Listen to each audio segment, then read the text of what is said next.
Hi friends. I'm it got cold outside, so you're seeing my indoor backdrop again. We kick off another week / weekend of shows tonight, and looking forward to that. It's gonna be super fun.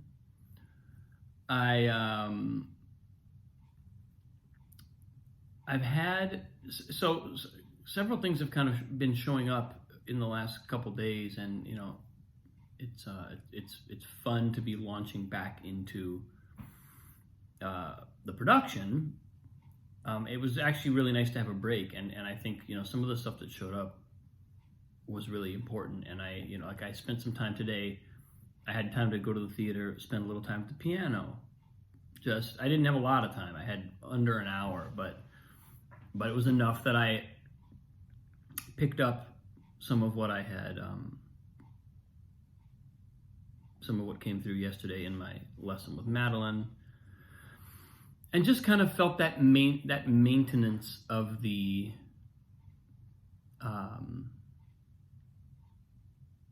of that connection to what's next, right? I talked a couple days ago about really sort of putting my focus on that, because I can essentially, the show's doing great. We had a rehearsal. It's there, not that it can't be tightened endlessly, and not that it doesn't need a major rewrite, but that aside, it's fine. But so it gives me a little chance to sort of remember, what I really want to be about, and what I really want to kind of launch into the rest of the year with my, with putting my attention on. And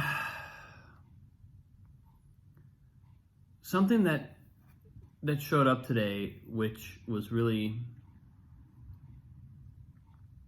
it's been percolating for a while, and it's coming up in conversations with my students and clients and friends in a variety of ways, sometimes directly and sometimes indirectly. But there was some Sadhguru video that I watched a day or two ago, where he was speaking about making our psychological and emotional framework, building our psychological and emotional framework within the context of our mortality,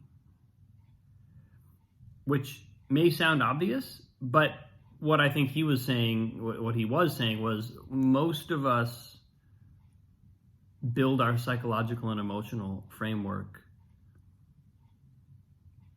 within the context of the illusion of immortality.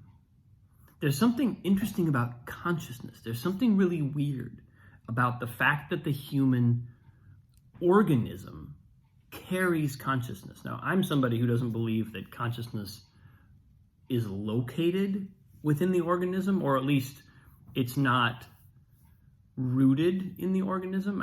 I believe it can move. I believe it can. You can have embodied consciousness, and you can have disembodied consciousness. We don't need physical matter in order to have consciousness, even in order to have entities of consciousness. This is just me. Now I'm letting it all out. This is the post where it all comes out. But be that as it may, that's where I have landed so far in my metaphysical journeying and learning. But there's something strange about the fact that a human organism can hold consciousness, because clearly it can. And we have this mortal body that holds something immortal. And I think the fact that we experience consciousness so intensely and so directly. We take on, because human consciousness is pretty evolved. We take on, in many, many ways, the identity of consciousness, and consciousness is immortal. So we sort of identify with that in some weird way, and all of a sudden our human life, there's a kind of a disconnect there, because our human life is finite. Our human life is going to end. And for me, I think these thoughts have been percolating for a while. And when Sadhguru said the thing about really building our emotional and psychological framework within the context of mortality, he's basically saying, look at the length of life that you have. Actually look at that, and then decide what matters given that. And I thought that's just such a beautiful it's such a beautiful thing to say. It's such a beautiful way to hold the world. It's such a beautiful teaching in so many ways, because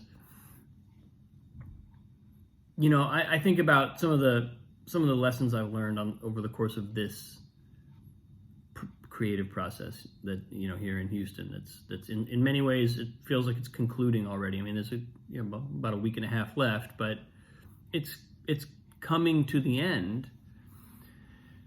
And I'm recalling the beginning. I'm sort of like, I'm seeing the cast every day, and I'm going into the show with them, and we are at this point in the process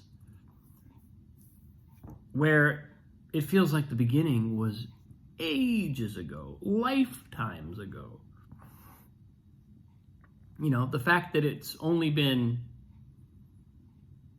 6 or 7 weeks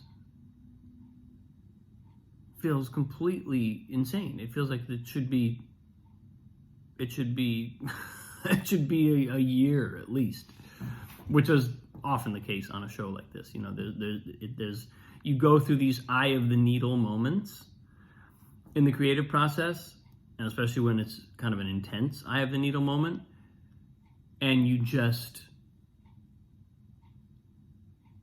after that experience, it's like the before time almost dissolves into an abstract other period of life, because it's almost like we're not living the same life anymore. We've gone through this process of trial and we've emerged. We've been reborn through the creative process, and it's like we're not living the same life, so that it creates a sense of distance and a sense of just having come a long way. So I think I'm experiencing all of that. But something that Madeline said to me several months ago is reflect on something sad before practicing.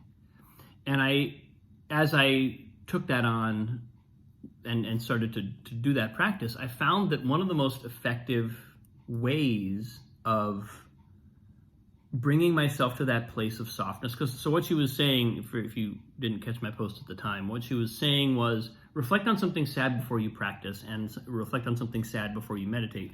Not to get yourself depressed, but because that sadness is a kind of inherent characteristic of an open heart. So and reflecting on something sad, it's almost like it kind of opens the door in our heart to that space of vulnerability and therefore beauty and connection and depth and reality. And I found it really effective in my piano playing, and I found it really effective in my meditation. And I found that one of the most effective ways I could do that was to reflect on the fact of impermanence, the fact that everything ends, the fact that I am impermanent, that I have a beginning and an end, and all the people I love have a beginning and an end, and these experiences in life, these goals and aspirations and the things that I cherish and that I value and that I bounce out of bed in the morning to engage with, that all of it ends. And on some level, it's a sobering thought. Obviously, it's not a cheery thought, but it is a thought that creates a great deal of clarity around what really matters.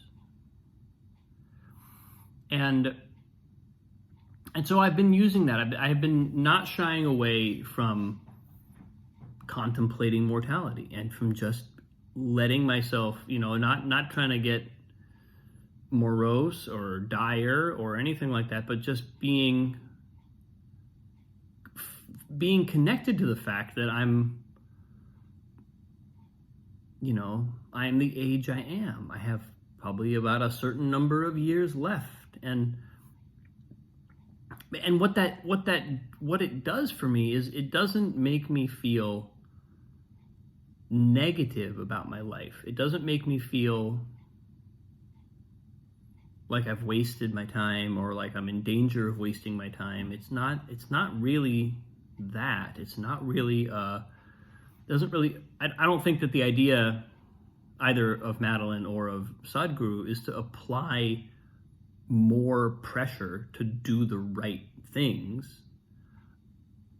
I guess you could construe it that way from one perspective, in the sense of it's allowing that deeper part of ourselves that actually knows why we're here, that soul purpose side of ourselves that my coach so brilliantly kind of evoked and connected me with the other day. It puts us in connection with that part of ourselves that knows why we're here, and that says, oh, I have this much time to do this job. I better get down to it. I better take that seriously, because it's conceivable that I could run out of time to do that job. And again, it's not so much about, I kind of generally don't lean into the dark side of that feeling, but I find the recognition very, very clarifying and very illuminating. I find it inspiring, because it takes, like one of the things that Sadhguru said, he said, if you knew you were going to die tomorrow, would you spend your time today fighting with someone? It's like this bullshit that, like what I call the angry tape that plays in my head from time to time, or the whatever tape, the inferiority tape, the I'm not good enough tape, any kind of pattern that we repeat that's clearly not connected to our true self. It's clearly a habit of thought that we've developed for whatever, generally perfectly good reasons at the time, but then it way outlives its welcome. What happens to those patterns if we really recognize that we're temporary, that our life is temporary? And in almost every case, in my experience, they dissolve. I don't have my frustration with an individual immediately dissolves. I don't have time for it. My fear about taking a certain step immediately dissolves. I don't have time to be afraid of whether this thing that I care deeply about could potentially go wrong. It's like I have this much time to invest in what matters to me. So, again, it's interesting. This is coming up sort of towards the end of this project, this process, where the process is dying, a death of a sort. An ending is a form of, it's closure. Something will be over. A chapter will be over at the end of all this. And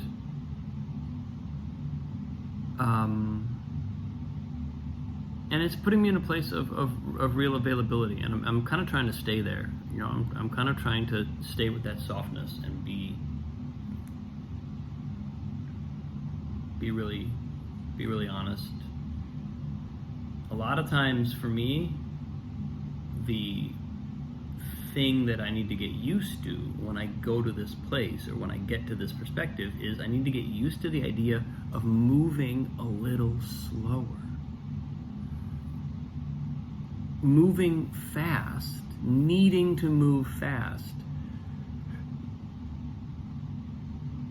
is often, in my experience, it's an evasive maneuver. We're trying to go fast because there's urgency in us that's coming from the fact that we're not in alignment with our purpose. When we're in alignment with our purpose, in my experience, there's no need to hurry because we're on that path. We know that we're on the path. We feel that we're making progress, and we're perfectly happy to make progress at whatever rate is appropriate for us right now.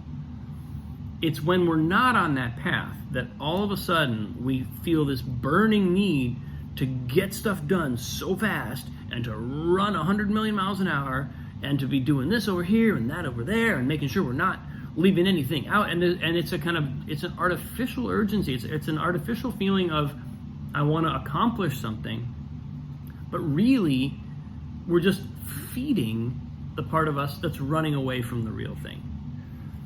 And that's something I have recognized, and I have to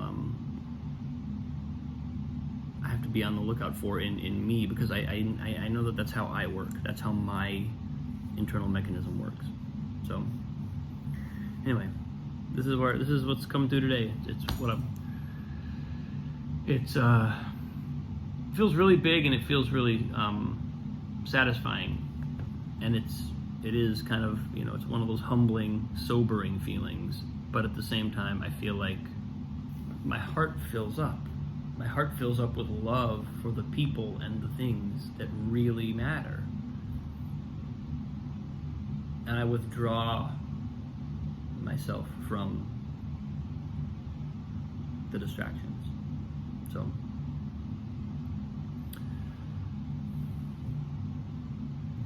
that's where I'm at today. Thanks for watching, people. I appreciate you. Love you. Have a great day. I will see you tomorrow.